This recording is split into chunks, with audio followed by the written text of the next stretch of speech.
Hello loves, welcome back to my YouTube channel. It's your girl here, Emily Kandanga, and I'm really excited to be sitting down and recording this video. It's been a long time coming.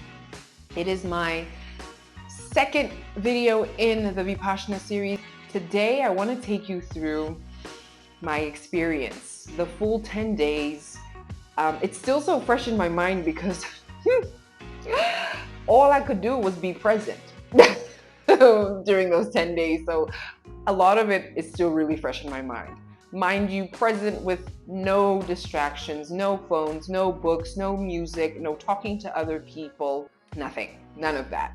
So if this is your first time hearing about Vipassana, it is a meditation technique that I'm not too sure where it originates from, but the teacher who I received the course from is a guy from India, S.N. Goenka. But let me take you from the beginning, okay? Because in the last video, I left you off with me arriving in Cape Town. So after I arrived, I got into the airport shuttle, went to the center. As we arrive in the center, I'll definitely be inserting some clips that I took as well while I was at the center in this video. So arriving, we were all so excited, didn't know what the heck we were getting into. I literally remember like wanting to be first in line. When I look back, I was like, girl, what were you running for? But anyway, I had sat next to this beautiful woman named Hemuna on the airport shuttle, and then I had another beautiful woman sitting in front of me in the passenger seat, because it was like one of those van type cars, and her name was Dineo. And us three already connected just by traveling together. We were like, we arrived at about 3, so we had a lot of time to just talk to people, meet. And then from 5, we went and had like a tea time. So we had some rice and like some fruit. That was really one of our first meals, because a lot of us were traveling from other places. We weren't in Cape Town and just like driving to the center. So I was really grateful for that meal. First vegetarian meal, and I was like, oh, this is interesting. This is going to be interesting. So after that, we continued to chat, just get to know each other a little bit. I mean, imagine, it's like all of you, it's like you're dropped in there like Survivor. You know nobody, and you're all just so curious as to how you got here. Like, why are you here? How did you find out about this? What's your story? So those were really the conversations we were having. And then after that, at 7 o'clock on day 0, so that's day 0 when you arrive, we had our first meditation. So that's where we got our assignments in the hall. So you get a specific spot in the hall where you sit the entire duration of the experience. And so I got my spot, and I was so glad. I really honestly loved where they had me sitting. I was so grateful. I wasn't like in the middle of people. Like, I don't know, the universe came through there for me, because I don't know how I would have been sitting with people all around me. But I had the door next to me here. So I was sitting on one of the aisle spots, which I really appreciated. So we had our first meditation, which was really strange, right? Sitting there in silence, and I think it was dark. Was it not dark? I'm pretty sure they turned the lights off. So that was that, and then the silence began. After that meditation, then there was no more speaking. It was just you and this experience. What are you gonna make of it? Then day 1, the first official day, you wake up all bright-eyed and bushy-tailed. We had a morning wake-up bell at 4 a.m. And you wake up at 4 a.m., get yourself ready so that by 4:30, you are either sitting in the meditation hall meditating, or you are sitting in your room meditating. So you wake up at 4 a.m., get yourself ready. By 4:30, you're either sitting in the hall or you're sitting in your room. So we had strict hours, meditation hours, where we all had to be as a group in the hall. And then the other hours throughout the day, I'm going to post the timeline here, the timetable, because I took a picture of it. The other hours in the day, you could meditate either in the hall or in your room. You had the option, which I really, really appreciated, because going in, I think I thought that you had to meditate the entire day, like from the break of dawn and until nighttime. But there was a lot of sovereignty, weaved in, which I really appreciated, because otherwise I would have lost my mind. I think I would have ran out, which I did want to anyway. So the daily timetable was quite rigorous. 4 a.m. wake up, 4:30 you meditate until 6:30. 6:30 we have breakfast. Breakfast is served from 6:30 till 7:15. Guys, I remember the schedule like I'm still there. 7:15, then from 7:15 till 8 you have like free time to shower, to do laundry, to clean your room, whatever you want to do quickly. And then from 8 to 9 is our first mandatory group sit. So everybody's in the hall, we're meditating for 1 hour, 8 to 9. Then from 9 till 11 you have more meditation time, but it's the flexible one. So you can either choose to stay in the hall or you can go to your room and meditate. We were encouraged not to meditate outside in nature because it would disturb how, like, we were focusing on our breath. Like, the technique is the first 3 days, you're just learning how to tune into your breath. And when you're outside, there's like wind, there's all these things, these elements that might not allow you to fully like tune in and feel the sensations of your breath the way that you're being instructed to, or being instructed to look out for. And then also with meditating outside, there's so much light outside, which may not allow you to like tune in and really get inward, even if your eyes are closed, because there's a lot of changing of light, the sun, the what. So it was always encouraged that you're either meditating in the hall or in your room. Then we had lunch at 11 o'clock. Lunch was served for 45 minutes. So once that was done, then you could, then from 12 to 1 was the period where if you wanted to speak to the teacher who was facilitating the course, then you have an opportunity to write your name on the list and go and see him. So you sort of like make a booking the previous day. So 12 to 1 was that hour. And if you didn't have that booking, then you could do whatever you wanted, walk around, clean, sleep, whatever. So that was that. And then after 1, there was a meditation period that was sovereign again. So you could either meditate in the hall or you could meditate in your room. That was from 1 till 2:30. And then 1 till 2:20. Then from 2:30 to 3:30 was our compulsory group sit again. So that's where everybody comes into the hall and we all sit again for 1 hour. So that was 2:30 to 3:30. Then after that meditation again, we had a period where you could meditate in your room or in the hall. So it's up to you. And then by 5, so that's from 3:30 till 5, you're still meditating either in the hall or in your room. Then by 5, we had a tea time. And during this tea time, you could have some toast and some fruit. After that, we have from 6 to 7, we would go to the hall again and meditate as a group. That's one of the other mandatory compulsory sits. So those are the 3, 8 to 9, 2:30 to 3:30, and 6 to 7. After the 6 to 7 meditation, we had a discourse. So this is where they would put up a video of SN Goenka teaching something in relation to what you're experiencing, right? What you're learning, what you're uncovering. It was beautifully laid out. I can't even lie. I want those videos. I want those Vipassana videos. Those discourses were so, so powerful. So after that, the discourse was an hour, 10 minutes.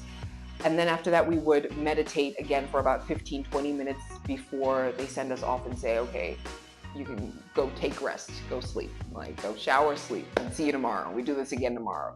And that was essentially the schedule for the rest of the days, right? 4:30 till about 9 p.m. This is your only focus: to sit with yourself, to meditate, to think, to feel, to do all the things, right? So now let me talk to you about my experience. Now, day 1, I was like, okay, this is so new, this is magical, what is this all about? And by the end of day 1, when I saw what the day schedule, when I had fully experienced the day schedule, I was like, okay, so this is what it's gonna be like. Okay. And then day 2 came. Day 2 was probably, yeah, it was a confronting day for me. Day 2, I wanted to get the heck up out of there. I was so confused. I was oxygen high because you're also only meditating, breathing in through your nose. Um, and that's just something that my body was like adjusting to. So I was tired. I was like oxygen high. I was missing home. I was missing my parents. Okay. This is my inner child was like, where are mommy and daddy? Because this is not okay. Imagine going so far away. I mean, Cape Town is not that far away, but like you're in this place you've never been in. You're doing this thing you've never done before. It's also foreign. It's also strange. It felt really confronting. And I wanted to run. And I had planned my escape. I was like, I don't even care where I go. I don't care that I'm in Worcester and I don't know where the heck anything is. I will book an Airbnb. There's internet. Like, I just don't want to be here. You know what I mean? And then the other side of me was like, great, you have an escape plan, but we're not going to use it, right? We're not going to use it. We are going to see this through. So that was my day 2. I cried a lot. And I had, in fact, one of the girls who was in the same sleeping block as I was in, came to hug me because she saw like the tears in my eyes. And I was just like, yeah, we weren't allowed to do that, but I really appreciated Zoe's hug. And I made sure to tell her when we could speak again. I was like, girl, you pulled me from the depths of an exit. Like I was on my way out. So that was really, really, really nice. So like I mentioned, you're not talking to other people. You're not meant to communicate. Even non-verbal communication is not allowed, like winking, gesturing, smiling, like eye contact. Avoiding eye contact will be the best thing to do so that you don't look in somebody's eyes and then you feel like you need to say something to them. And I remember the first night we went to bed and we didn't say goodnight to each other. My roommate and I, Dineo, we were like, when we got to speak again, we were like, that was really weird. Like, we're raised to say goodnight, good morning, like manners. So it took a while to get used to that, but then it became so freeing not to talk to anybody when you wake up. It was just like, just get up, go about my business, take my shower, brush my teeth, doing what I know I need to be doing. But then day 3, I managed, I was like, okay, 3 days in, we're doing this, we've got this. Went through the whole motion. On day 4 is the day where you finally learn the Vipassana technique, which now from day 1, on day 1, you're just observing your breath. Day 2, you're still observing your breath with a mix of observing the sensations that are present as you are breathing. And then on day 4, you learn the technique, which was so simple and so easy to understand why it's so powerful.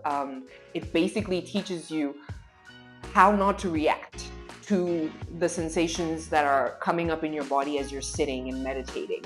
And this translates into your daily life as teaching you how not to react to things in your life, to people, to situations, to your emotions, to your thoughts, but rather maintaining a state of equanimity where you are just, it is what it is and it ain't what it ain't, but you are remaining like Switzerland, right? You are remaining neutral, and even when things are good, you're keeping that energy. Yes, you're enjoying whatever the good thing is, but you're not getting attached to it. And when things are bad, you're just accepting that things are bad, and you're also not wanting to get away. You're not like, oh no, like I need to change this. This is not good. So I appreciated that lesson so much, and sitting with that lesson for 10 days, or let me say now 6 days after the fact, after realizing what it was and what we were being taught, was so powerful for me. And it really, really, really helped me solidify my meditation practice. I just cannot thank the experience enough, because like now being home, sitting down and meditating is one of the easiest things I do now in my day. Yes, I don't always feel like doing it, but give me 5 minutes, and 5 minutes into it, I feel so good. And then I'm like, oh yeah, I remember why I do this. So nice. And then I just sit there. Do thoughts come? Yes, thoughts will come.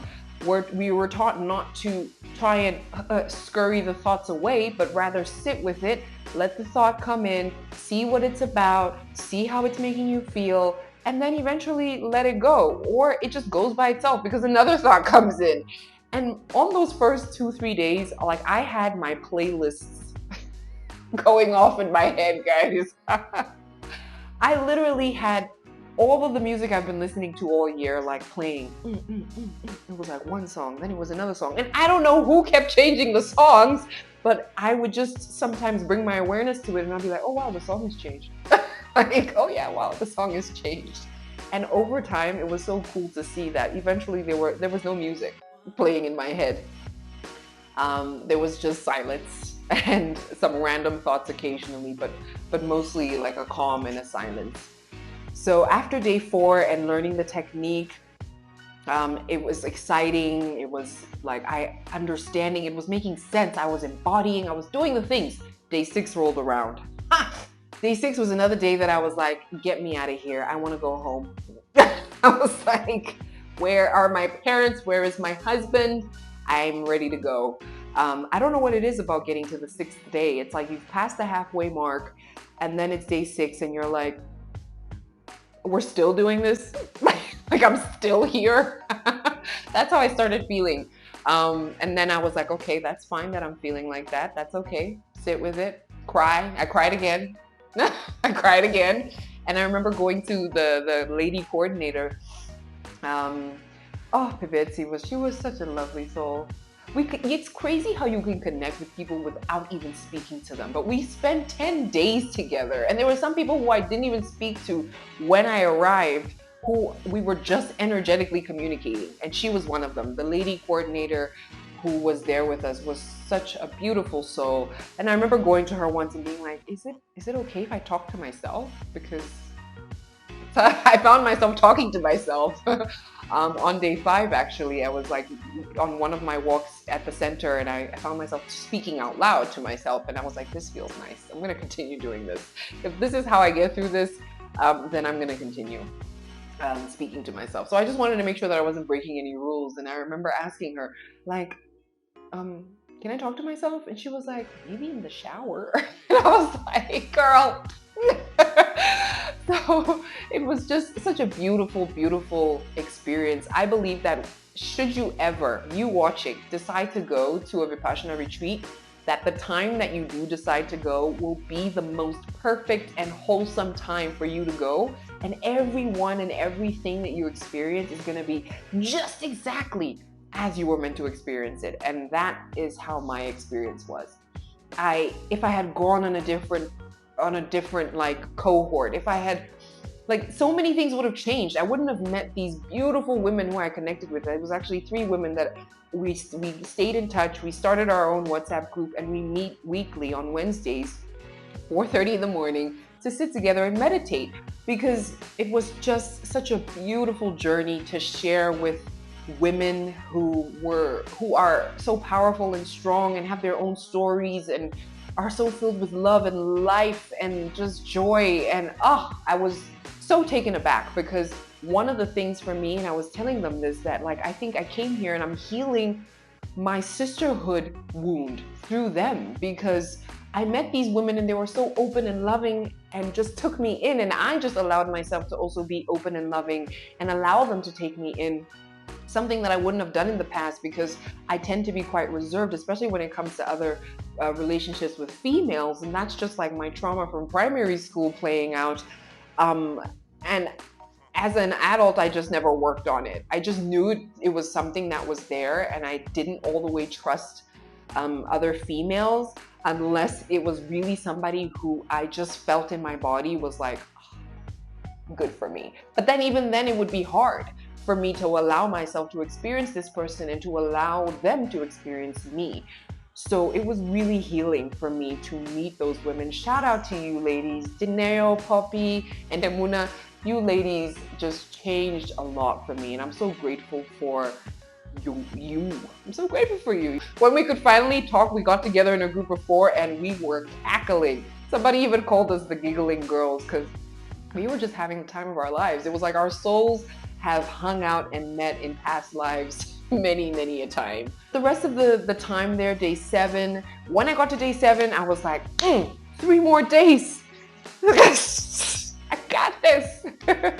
And yeah, after that, I just pretty much breathed through it. I remained present. It was still difficult and uncomfortable. And in fact, as the time got closer and closer to day 10, I remember getting more and more anxious and just like, I just wanted to go. And I remember hearing somebody actually left on day 9. Somebody left on day 9.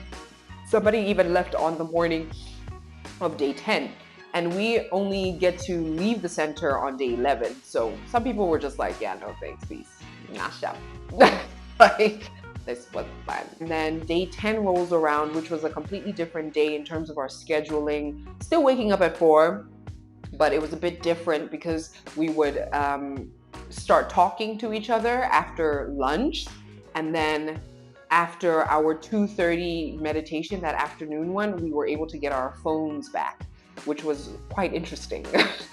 So that was a cool piece. I love that they introduced that. It allowed me to have an opportunity to shoot some of the content that you're going to see in this video.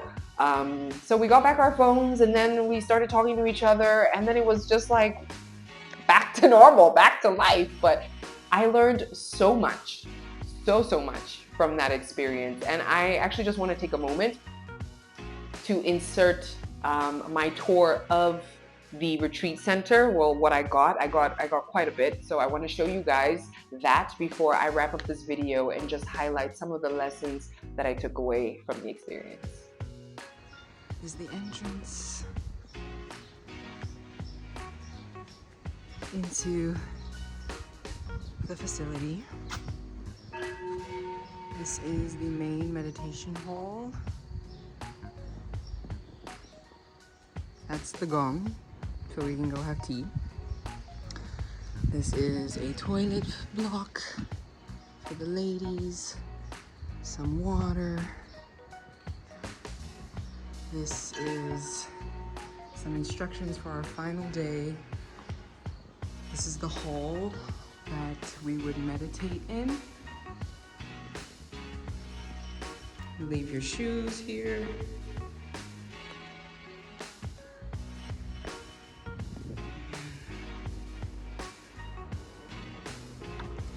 That's us. Then come out. Every day something would be posted here with instructions telling us what to expect. Here we could write our names down for interviews if we wanted to talk to the teacher. And then we walk in to the chalets. So going that way leads to just another walk path, because all you can do here is a bunch of walking. So walking. So the chalets are up this hill. And we stayed on the 16th block.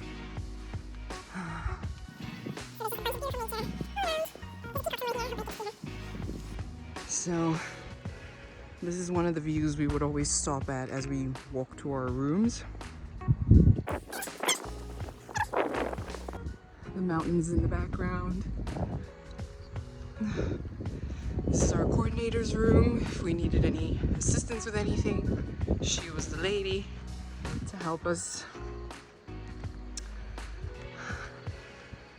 Here was our block, 16th block, with the different rooms. So we stayed in 16C. It's kind of a mess now, but this is us.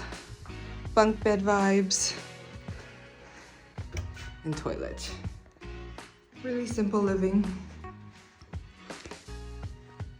So, yeah.